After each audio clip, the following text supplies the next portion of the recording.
Hello guys, I've written and expounded on this subject before, but I want to speak here specifically about the fast food minimum wage law that's coming in California. Fast food workers now have to be paid an absolute minimum of $20 per hour. The idea of a minimum wage, it sounds good. I mean, why shouldn't anybody have a decent standard of living? Why should people be forced to literally become slaves? They should have plenty of money and time. You should have to work all hours to make a decent living. It sounds good. I mean, it's a nice idea that people should have plenty of money. But what does this mean in effect? Well, let's first of all examine the mechanics of the minimum wage. A minimum wage has to be above the market rate to be meaningful in a free market or relatively free market. If you have a minimum wage for doctors and lawyers and engineers of $20 an hour, it's meaningless because these people are big earners. Some are very big earners, and they're not going to work for that sort of money. Nobody will offer them to pay them that sort of money. I know how much lawyers earn, and doctors are. So some doctors are very big earners. Having said that, doctors, lawyers, other professional people do actually do pro bono work. Sometimes it's expected of them. You know, they work for nothing for worthy causes.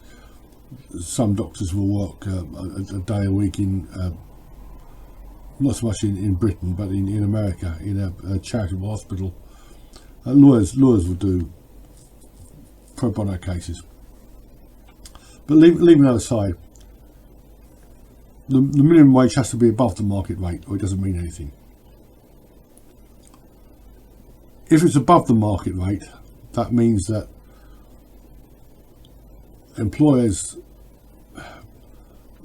a lot of these outfits, especially fast food and food shops generally, they have quite low margins, and somehow they have to make up for, if they have to fork out more in wages and salaries and bonus or whatever, then they have to cut back elsewhere.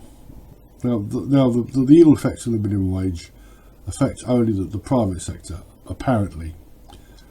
The public sector, local government and national government, can pay above whatever is recommended. But where does that money come from? It comes from taxes and from rates. It comes out of the public purse, in fact. Rates, here we call it council tax now. So really, with the private sector and fast food, it's a problem. The reality is that most of these jobs they're not for men. I mean, one time a man could support his wife and kids on one salary. This isn't possible now unless he's a very high earner, a doctor or a lawyer or something. There are reasons for this. One is that when women came, women have always been in the workforce to some extent, but with the First World War, they really came into doing otherwise men's jobs, and things like mechanical diggers made it easier for women to do men's jobs. Not as if any women want to do work with mechanical diggers, but more and more women came out of the home, as it were. Before they may have worked in service, and there were shop workers and the like, but more and more women came out of the home and into the workforce, the general workforce. And if you have more workers, then the price of labour goes down. This is economics 101.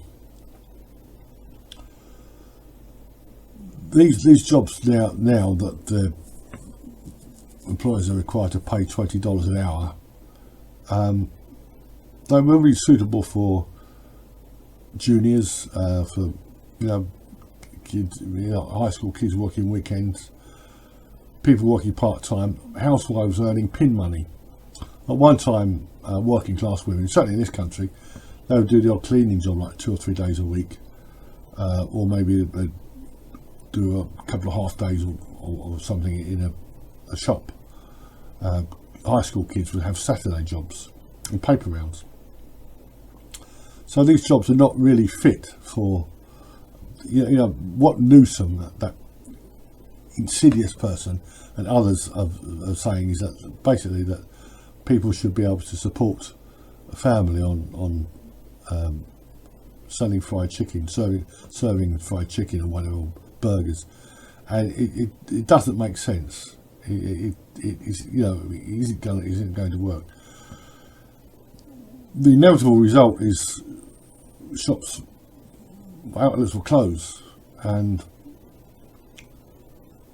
who benefits? Small businesses don't. Big businesses can generally afford to pay more. They have lawyers to when I say big businesses in this case, I mean chain stores and corporations. They have lawyers. Some have in-house lawyers. They have, because they deal on such a massive scale, they can stack them high, sell it cheap was the principle.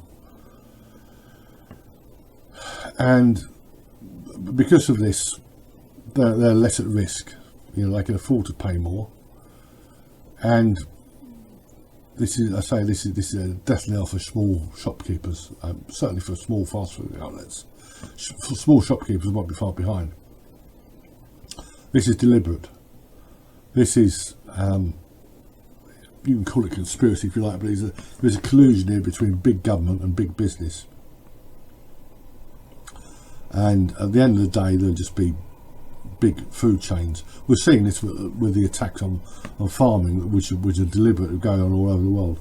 I'll either make a video or do something about this at some point, but others have done it. Others have covered it. Mayor Tusi has covered it. Epoch Times, many others have covered this. The war on farmers. So this whole business about the minimum wage, it's going to, well, I say destroy California. California is a basket case already. I mean, it's just, unless you're very wealthy or in a very high-paid job and living in a gated community or cut off from the homeless in the streets and the tents and all the other stuff, it's a terrible place. The Golden State is now a terrible place. Well, certainly Los Angeles and San Francisco are. There are places in California which are fairly sort of conservative and they don't tolerate this sort of thing. But this is a non-starter. And behind all this are the ideas of socialism. Socialism, if you're a pleb like me, if you're just struggling to get by, so the idea of socialism sounds good. But when you look at it, look at what it entails, it isn't so good at all. Socialism, it sells itself as workers controlling, workers having a say, etc. Keeping the profits of their labours. No. And it's full of delusions. I mean, I'll just quote here from the July 1990 book, The Case for Socialism, What the Socialist Workers' Party Stands For, by Paul Foote. Paul Foote was the left-wing creep. He was a scion of the famous Left Feet family. Page 61, he says, most rich people, however, are rich through no ability of their own. Yeah. J.K. Rowling, Elon Musk, quite a few others, inventors, entrepreneurs, that they would probably disagree. Page 69. Socialism means that the means of production are owned and controlled by society so that what is produced can be shared out according to people's needs. Well, you know, I could tell you all about my needs all night. That's before we come to my desires. I'm sure you could do the same. Socialism is founded on the idea of equality, which means that most people will get the same. Yeah, right. I mean, a brain surgeon and a refuse collector will work for the same money. Refuse collectors tend to be quite well paid now because it's such a horrible job. But what about the guy who sweeps up in the street? Yeah. What about the guy who flips burgers and pays 70? Still pays 70. The socialist argument is that people are far more likely to do what they want to do, and what they are best able to do if the reward for everything is roughly the same. Well, it's absolute nonsense. I mean, anyone who wants to become any sort of doctor, a lawyer, an engineer, this takes a lot of mental capacity, which most of us don't have. Let's be clear about that. Most of us don't have it, and certainly anything involving the hard sciences. And it takes not just intelligence, but dedication, hard work, you know. It's this old story about the golfer or the snooker player who his opponent said he was lucky for always beating him, and the response was, the harder I practice, the luckier I get. And you know, we may not like lawyers, we may not like, some of us might not even like doctors, but there's a lot of work involved there. And it's just, and this tack on the profit motive, let me quote from the great Major Douglas. I'll put links to all this at the end of the video, at the bottom of the video. This is Major Douglas. It has never been clear to me why any man in any position of life should be expected to perform any action whatever which was not in some sense of the word profitable to him. There you have it. So the whole thing is just, it's a mess. There are better ways to help the poor, especially the working poor. Milton Friedman advised tax credits, but basic income, universal basic income is, I mean, a lot of people, even Tim Pool doesn't like the idea of this, but universal basic income is, that will lift the peasants out of the gutter and will lift the low life out of the gutter. But you can't have basic income with an open border. You know, same as you can't have healthcare with an open border, because the whole world will flock to you, as the whole world is doing to America at the moment. Anyway, I'll leave it there. This business of $20 minimum wage, this is another nail in the coffin of California, and really Californians have to look at a better way of advancing their people. One way is to close the border, another is to do something about the enormous homeless problem, getting them off the streets, and of course the rampant crime. You know, crime is about the only thing that pays. You know, it's terrible. So I'll leave it there. I'll put the links below. Feel free to leave any comments, even if you don't agree with me.